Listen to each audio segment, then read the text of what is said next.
Baik, bismillahirrahmanirrahim. Assalamualaikum warahmatullahi wabarakatuh. Jumpa lagi dengan saya di Abil Maiwa Channel. Jadi teman, channel ini merupakan channel pendidikan tempat kita berbagi tentang aplikasi pendidikan, Microsoft Office, serta tips dan triks komputer. Jadi pada video kali ini Bapak Ibu ya, kembali lagi kami akan berbagi sebuah video informasi yang cukup terbaru dan cukup penting untuk rekan-rekan guru honorer sekalian terkait tiga kebijakan Bapak Ibu ya, tiga kebijakan atau tiga rencana kebijakan P3K 2022 untuk guru honorer yang sudah mengajar dan mengabdi 3 tahun lebih di sekolah. Nah, jadi video ini berdasarkan pemaparan dari tim dari Kemenpan RB di rapat dengan Komisi 10 DPR beberapa waktu yang lalu, dan kami berhasil menyimpulkan sekitar tiga kebijakan Bapak Ibu ya, tiga mekanisme kebijakan terbaru untuk P3K 2022. Dan tentunya tiga kebijakan ini kami berpikir Bapak Ibu ya, kami berpikir atau memprediksikan bisa saja nantinya itu akan dimasukkan juga ke dalam Permenpan RB terbaru nantinya, karena ini juga sempat dibahas oleh yang memaparkan info ini Bapak Ibu ya di Kemenpan RB terkait Permenpan RB terbaru yang sementara dibahas di tingkat Panselnas. Dan tentunya ini sangat menguntungkan guru-guru honorer yang sudah mengabdi dan sudah mengajar di sekolah induk dan mengabdi 3 tahun lebih di sekolah. Seperti itu Bapak Ibu ya. Oke, tanpa berpanjang lebar lagi, kita langsung saja to the point ke informasinya. Jadi di sini kami sudah buatkan dalam bentuk teks apa yang dipaparkan oleh tim dari Kemenpan RB di rapat RDP kemarin Bapak Ibu ya, di rapat dengan Komisi 10 DPR RI. Di situ juga ada BKN, ada Kemenkeu, dan juga ada Kemendikbudristek Bapak Ibu ya. Nah, di sini dari hasil pemaparan itu kami menyimpulkan beberapa poin terkait rencana kebijakan P3K 2022 yang kami prediksikan secara pribadi bisa saja masuk nanti di Permenpan RB terbaru. Nah, seperti itu Bapak Ibu ya. Jadi di sini yang pertama itu bahwasanya untuk penetapan formasi itu tentunya memberikan ruang Bapak Ibu ya, memberikan ruang kepada Kemendikbud untuk memberikan jumlahnya sepanjang anggaran bisa disetujui oleh Kemenkeu. Nah, jadi artinya ada ruang tersendiri Bapak Ibu ya kepada Kemendikbud nantinya di P3K 2022 untuk memberikan jumlah formasi yang dibutuhkan, asalkan nantinya anggarannya itu bisa disetujui oleh Kemenkeu. Nantinya kalau sudah disetujui oleh Kemenkeu, maka secara otomatis Kemenpan RB langsung menetapkan. Ilustrasinya seperti ini.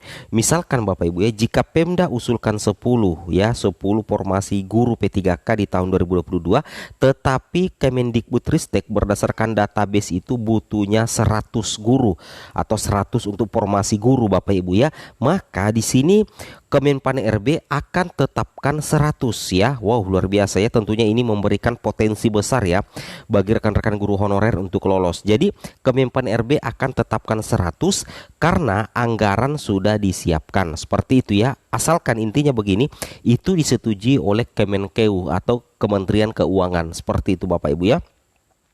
Kemudian kita lanjut lagi untuk yang kedua.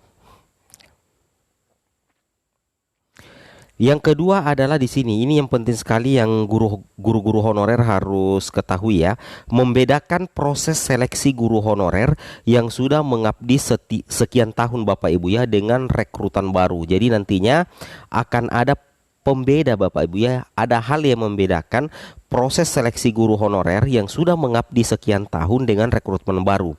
Nah, di sini dikatakan tenaga honorer itu sisa verifikasi apakah bisa lanjut atau tidak. Nah, pertanyaan sekarang yang admin belum berani memberikan komentar lebih jauh lagi terkait sisa verifikasi.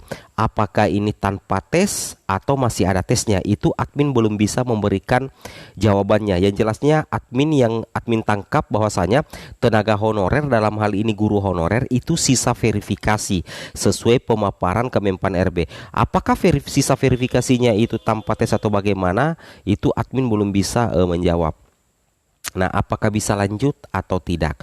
Nah, di sini faktanya guru honorer yang sudah mengajar dan anak didiknya lulus dan tentunya kalau sudah mengajar dan artinya otomatis anak didik juga lulus, maka Kemenpan RB dan Kemendikbud itu sudah siapkan proses verifikasi saja untuk mengganti proses seleksi yang berupa tes. Jadi nantinya itu sisa diverifikasi bagi guru honorer yang sudah mengajar Bapak Ibu, sudah mengabdi di sekolah, sudah mendidik siswa sehingga siswa itu bisa lulus. Seperti itu Bapak Ibu ya. Tentunya kita harus meyakini kemampuan dan kualitas guru karena guru honorer karena sudah terbukti Bapak Ibu ya sudah mengajar dan membuat atau menjadikan anak didik naik kelas, anak didik lulus, anak didik pintar dan sebagainya. Seperti itu maksud kami.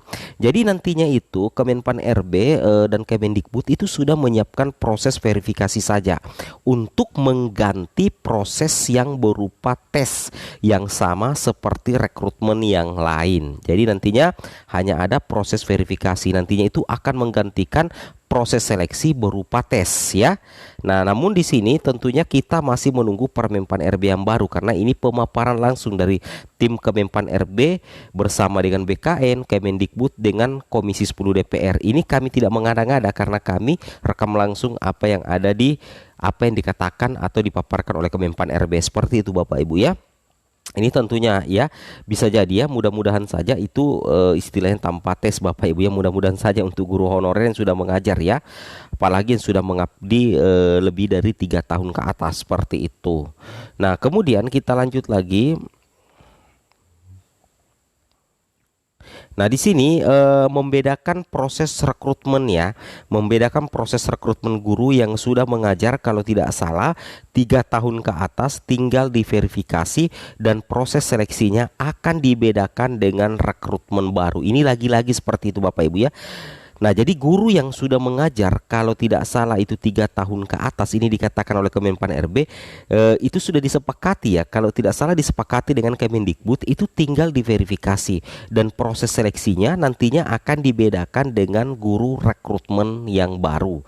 Nah, otomatis akan ada pembeda. Wow, luar biasa ya bagi guru yang sudah mengajar ya. Oke, dan mengabdi lebih dari 3 tahun. Kemudian di sini yang terakhir, pada saat membuka formasi untuk rekrutmen baru akan mengalokasikan penugasan lulusan-lulusan baru ke daerah 3T. Jadi nantinya guru-guru lulusan-lulusan baru atau rekrutmen baru atau bahkan lulusan terbaik itu nantinya akan dialokasikan penugasan ke daerah terpencil Bapak Ibu atau daerah 3T agar nantinya daerah 3T itu kualitas pendidikannya juga naik atau bisa berimbang minimal seperti itu. Dan di sini yang terakhir catat khusus untuk guru honorer, berarti guru honorer ini berarti yang sudah punya pengalaman mengajar di sekolah, sudah mengabdi, sudah masuk di Dapodik, itu nantinya diprioritaskan Bapak Ibu ya, diprioritaskan di sekolah induknya. Nah, kalau yang rekrutmen baru itu nanti dialokasikan penugasannya di daerah 3T. Sedangkan guru honorer yang sudah mengabdi itu diprioritaskan di sekolah induknya. Tentunya ini sangat pro sekali Bapak Ibu ya. Oke, mungkin cukup sampai di sini informasi dari kami. Semoga bermanfaat. Assalamualaikum warahmatullahi wabarakatuh.